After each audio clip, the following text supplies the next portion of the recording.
परम आदरणीय महामंत्री श्री आरपी सिंह जी दिनांक 25 से 27 अक्टूबर 2024 तक आगरा मंडल के दौरे पर रहे।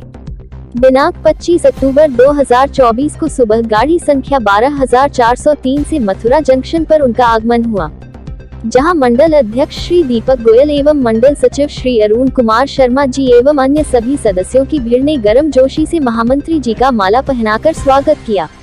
महामंत्री जी ने मथुरा जंक्शन रेलवे स्टेशन पर उनके स्वागत हेतु आए सभी सदस्यों को संबोधित करते हुए उन्हें धन्यवाद दिया एवं कहा कि इस समय चुनावों का बिगुल बज चुका है, सभी कार्यकर्ता कमर कसके तैयार हो जाए एवं एनसीआरएस द्वारा कराए गए कार्यों को कर्मचारियों के बीच जाकर उनका प्रचार प्रसार करें, जिससे कर्मचारियों को सत्य का पता लग सके कि कौन सा संगठन कर्मचारियों के लिए समर्पित होकर उनके हितों की रक्षा के लिए कार्य कर रहा है। एनसीआरएस के जनरल सेक्रेटरी हैं।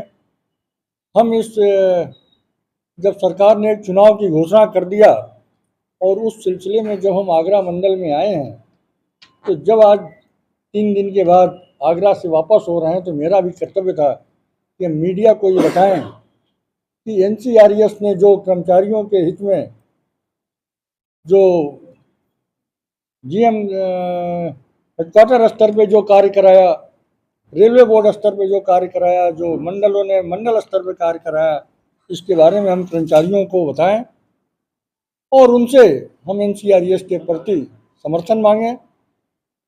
इससे हमको बड़ी खुशी हुई है कि कर्मचारियों ने एनसीआरएस की उपलब्धियों को सुन करके और जान करके, वो पहले से भी जान रहे थे कि एनसीआरएस की उपलब्धियां हैं, पहले से भी मन बनाए थे, लेकिन एनसीआरएस के जाने पर, हम लोगों के बात करने पर उन्होंने और भी अपना समर्थन व्यक्त किया। इससे हम लोगों में एक तरह का उत्साह, एक संचार बना और आगे भी हम लोग इसको करेंगे। जैसा मैं आगरा मंडल अध्यक्ष दीपक गोयल, जैसा कि आपको विदित है कि दिनांक 4-5 दिसंबर को रेलवे की यूनियन का मान्यता का चुनाव होने जा रहा है।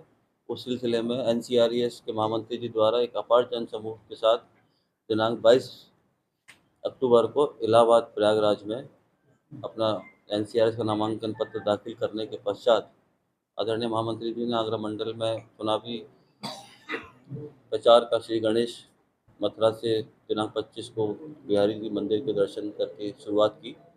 इसके पश्चात आपने तबातोड़ रूप से मीटिंगें करके कर्मचारियों को रुक जाना, उनको समझा, उनकी परेशानियों को समझा, अपनी जो उपलब्धियां थी पिछले 10-11 साल से एनसीआरएस के बारे में उनको समझाने का काम किया, बताने का काम किया।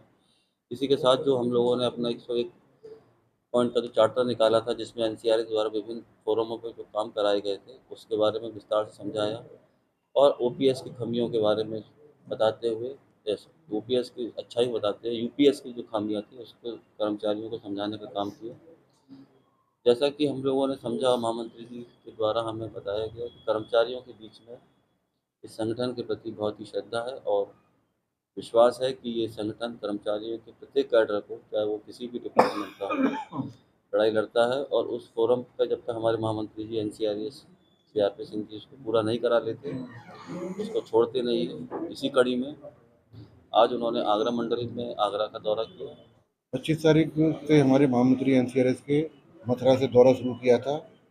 करीब मंडल में आज तीसरा दिन है और 22 से 23 मीटिंग हुई है। कर्मचारियों के बीच अपार समर्थन है एनसीआरएस को और 4-5-6 दिसंबर को जो वोटिंग होगी उसमें उगता सूरज पर कर्मचारियों ने वोट देने के लिए समर्थन दिया है। हमारी मुख्य रूप से मांग है ओपीएस, क्योंकि ओपीएस में कुछ मांगे मानी गई हैं, कुछ मांगे नहीं मानी गई हैं। तो एनसीआरएस उन मांगों को मनवाने के लिए लड़ाई लड़ती रहेगी। कुछ एलडीसी ओपन टू ऑल हैं, कुछ ग्रेड पे जो इंजीनियरिंग विभाग में 4200 के चाहिए उनको, कुछ रनिंग की मांगे हैं, कुछ कर्मचारियों ने कहा कि उनके माता पिता को मेडिकल सुविधा, पास की सुविधाएं देनी चाहिए। मतलब ऐसी बहुत असंख्य मांगे हैं जो हमने सभी नोट की हैं और जैसे ही हमको मान्यता का चुनाव 12 तारीख को मान्यता में आएंगे, कर्मचारी की सारी मांगे पूरी कराने के लिए हम प्रयास करेंगे। मैं प्रीतम सिंह शेरावत हूँ, एनसीआरएस का असिस्टेंट जनरल सेक्रेटरी हूँ। क्या कहेंगे इस बार की, क्या लगता है आपको, क्या तैयारियां हैं? इस बार की हमारी बहुत जोर शोर से तैयारियां चल रही हैं, क्योंकि पिछले चुनाव 2013 में हुए थे, अब 2024 में हो रहे हैं। 10 वर्षों में एनएफआईआर और एनसीआरएस ने कर्मचारियों के लिए बहुत सारे काम किए हैं। एनसीआरएस ने ये अपनी उपलब्धियों का 101 उपलब्धियों का एक एजेंडा भी निकाला है कि हमने कर्मचारियों के लिए पीएनएम के माध्यम से ये काम कराए हैं। इसके अलावा भी बहुत सारे काम मंडल लेवल पर, जोन लेवल पर, ब्रांच लेवल पर किए गए हैं, जो इस पर्चे में हम सारी चीज़ों को शामिल नहीं कर सके हैं। तो इन्हीं सारी चीज़ों को लेकर दिनांक 4-5 दिसंबर को जो रेलवे में मान्यता प्राप्त यूनियन के लिए चुनाव हो रहे हैं, उसी के लिए हमारे महामंत्री जी दौरे पे आए हुए हैं।